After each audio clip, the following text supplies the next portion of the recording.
बिस्मिल्लाहिर्रहमानिर्रहीम। अस्सलाम वालेकुम। एक और नए व्लॉग के साथ हाजिर खिदमत हूँ। नाजरीन, कल वफाकी हुकूमत को एक बड़ा धचका लगा है। गवर्नर पंजाब मलिक उर रहमान का जो हुक्मनामा था और जो उन्होंने वज़ीर आला पंजाब चौधरी परवेज़ इलाही को डी नोटिफाई किया था, वो लाहौर हाई कोर्ट ने उसे ख़त्म कर दिया। और अब तहरीक इंसाफ और चौधरी परवेज़ इलाही जो है वो गवर्नर पंजाब के हुक्मनामे के मुताबिक पंजाब असम्बली का इजलास बुलाकर एतमाद का वोट हासिल करेंगे।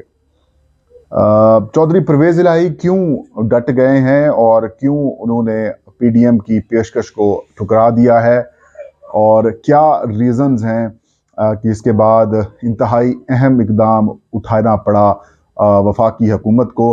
और जो ख़बरें आ रही हैं कि चीफ सेक्रेटरी जो हैं, जो नए चीफ सेक्रेटरी पंजाब तैनात हुए हैं, उनके ऊपर दबाव डाला गया और उनको कमरे में बंद करके उनसे सिग्नेचर्स लिए गए हैं। इसकी हकीकत क्या है और इस सारा मामला है क्या, ये हम आपके सामने बताएंगे।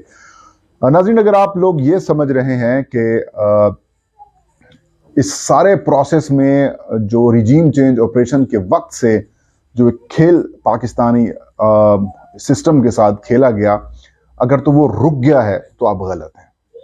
वो खेल नहीं रुका, वो खेल वैसे ही जारी है। अब पाकिस्तान में जमहूरियत, जमहूरी रवैये, पाकिस्तान में आइन और कानून सिर्फ किताबों की हद तक रह चुका है।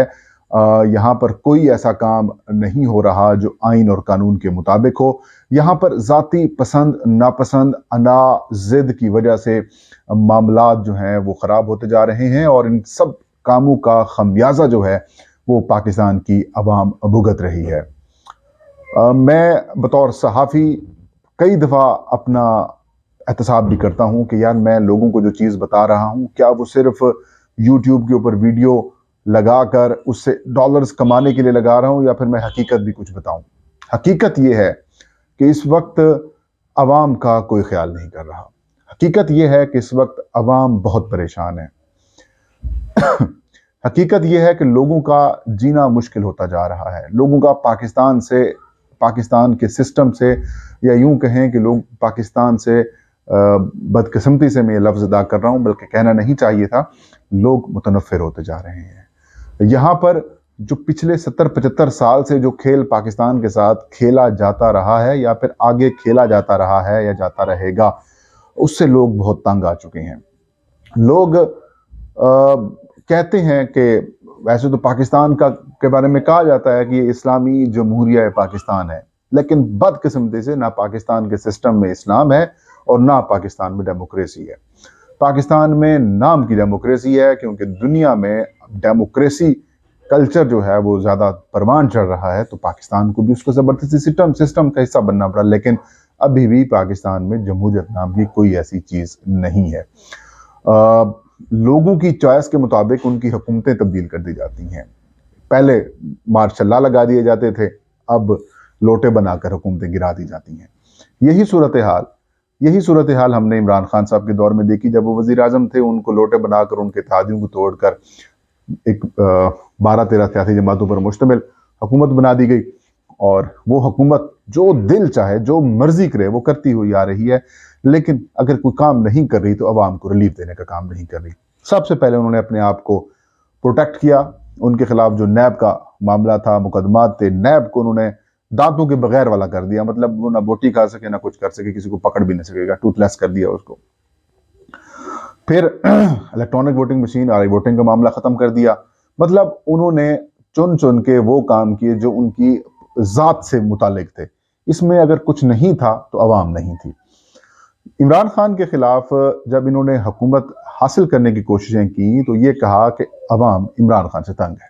बिल्कुल, अवाम इमरान खान से तंग थी, लेकिन अवाम इतना ज्यादा तंग नहीं थी जितना अब अवाम इनसे तंग आ चुकी है। इन्होंने कहा कि महंगाई बहुत हो चुकी है, पेट्रोल बहुत महंगा है, डीजल लोगों को मिल नहीं रहा, आटा, घी, चीनी, इवन के लोगों का बिजली, सारा कुछ जो है उन्होंने कहा महंगा हो गया। उसके दौर में, यानी कि इमरान खान साहब के दौर में कुछ चीज़ें महंगी थी तो अब लोगों की पहुंच से बहुत दूर हो चुकी हैं। मैं ऐसे दर्जनों मेरे लोग जानने वाले हैं, कोलीग्स हैं जो काम करते हैं, जो जो जो छोटी मुलाजमतों के ऊपर हैं, तो वो कहते हैं कि हम बीमार हो जाते हैं तो हम इलाज नहीं कराते क्योंकि पैसे नहीं हैं। अब तो लोग दुआ मांगते हैं कि अल्लाह करे कोई बीमार ना हो, क्योंकि पैसे नहीं होंगे तो उनकी तकलीफ हमसे देखी नहीं जाती। लेकिन यहाँ पर तमाशे ही नहीं खत्म हो रहे। यहाँ पर पैसों की रेल पेल हो रही है, लेकिन लोटे खरीदने के लिए लोटे भी पार्लियामान वाले। पंजाब में भी यही सूरत हाल अख्तियार करने की कोशिश की गई। परवेज इलाही को हटा दिया गया, डी नोटिफाई कर दिया गया। तहरीक इंसाफ ये इल्जाम लगा रही है कि जैसे गवर्नर ने परवेज इलाही को डी नोटिफाई करने का हुक्म किया, क्योंकि सिग्नेचर चीफ सेक्रेटरी के होते हैं और उसकी इजाजत के बगैर या फिर उनके सिग्नेचर्स के बगैर नोटिफिकेशन जारी नहीं हो सकता, और नोटिफिकेशन जब तक जारी नहीं होगा तब तक ना तो कैबिनेट तहलील होगी और ना ही चीफ मिनिस्टर तहलील होंगे। तो चीफ सेक्रेटरी के बारे में यह कहा गया कि उनसे जबरदस्ती साइन कराए गए हैं। तहरीक इंसाफ इल्जाम लगा रही है। फैसला ये होगा कि इसकी इन्वेस्टिगेशन की जाएगी और गवर्नर को और चीफ सेक्रेटरी को पंजाब असम्बली तलब करेगी। तो ये बड़ा खौफनाक किस्म का सूरत हाल है। मतलब इनकी क्या इसको कहें कि इनके जहन में चल क्या रहा है। इनके जहन में चल रहा है कि किसी ना किसी तरीके से हमारे पास इक़्तिदार रहे, किसी ना किसी तरीके से हम करप्शन करते रहें, किसी ना किसी तरीके से हम अपनी पावर का मिसयूज करें, लेकिन फिक्र अवाम की नहीं है। मैं बार बार ये कह रहा हूँ। अब पाकिस्तान मुआशी तौर के ऊपर नाज़रीन इस लेवल का कमज़ोर हो चुका है।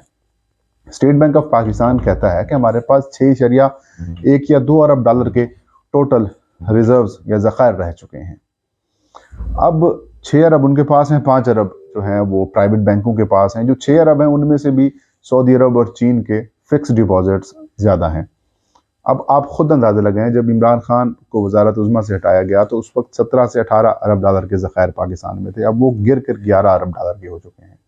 कौन जिम्मेदार है इस सारी सूरत हाल का? जिधर आपका इशारा जा रहा है वहीं पर मेरा भी यही इशारा है, लेकिन आइन कहता है नाम नहीं लिया जाए।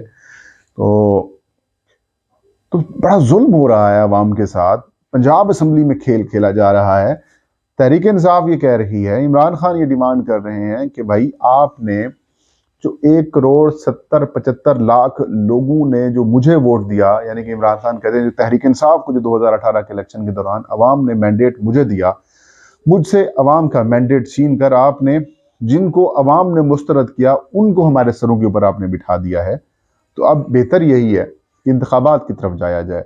पाकिस्तान के अंदर सियासी अदम इस्तेहकाम जो है उसका खात्मा इमरान खान कहते हैं वो तभी होगा जब आप नए इंतखाबात कराएंगे, और सियासी अदम इस्तेहकाम जब तक रहेगा मुल्क में मुआशी इस्तेहकाम नहीं आ सकता।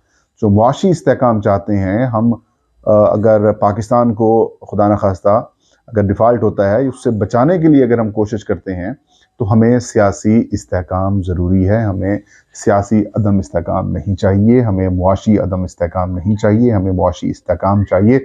और मुआशी अदम इस्तेहकाम ख़त्म करने के लिए सियासतदानों को अपनी दुश्मनियों को तर्क करना होगा। भाई पाकिस्तान है तो हम हैं, आप मेहरबानी करें मिल बैठें, जो इंतखाब की डेट है वो दें, नहीं देते तो कम से कम पीटीआई को समझना चाहिए, मुस्लिम लीग नून, पीपल्स पार्टी जेयूआई को समझना चाहिए कि भाई आपकी सियासत और आपकी लड़ाई की भीड़ अवाम चढ़ रहे हैं। अवाम का जीना दो भर हुआ पड़ा है, अवाम बहुत मुश्किल में है। उनका ख्याल करें और ये जो लड़ाई झगड़ा ड्रामेबाजी है इसको ख़त्म करना चाहिए।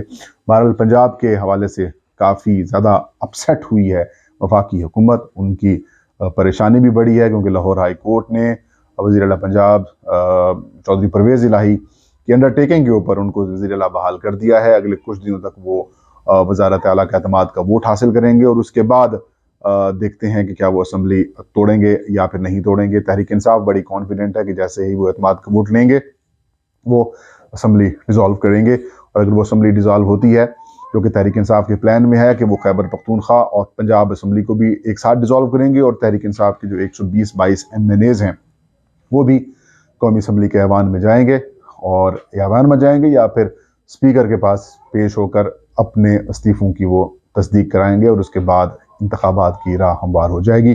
बल्दियाती इंतखाबात इस्लामाबाद के, उससे भी जो वफाकी हुकूमत है वो भाग रही है। बड़ी तनकीद उनके ऊपर हो रही है। 27 को और 28 को इलेक्शन कमीशन ऑफ पाकिस्तान इनकी दरखास्तें सुनेगा, और उसके बाद इंतखाबात कराने हैं या फिर नहीं कराने, क्योंकि इस्लामाबाद हाई कोर्ट की जानिब से मामला इलेक्शन कमीशन, उसके ऊपर जो इलेक्शन कमीशन ऑफ पाकिस्तान जो है वो इस्लामाबाद हाई कोर्ट के हुक्मनामे के ऊपर अपना फैसला सुनाएगा कि इंतखाबात होंगे या फिर नहीं होंगे। 31 दिसंबर वैसे शेड्यूल में शामिल है, लेकिन लगता नहीं है कि इंतखाब हों। लेकिन इलेक्शन कमीशन से वाइब्स यही आ रही हैं कि इलेक्शन कमीशन जो है वो डिटर्मिन है और वो इंतखाबात की तरफ ही जाएगा। ये था आज का व्लॉग, मुझे इजाज़त दीजिए। अल्लाह हम सबका हामी नासिर हो।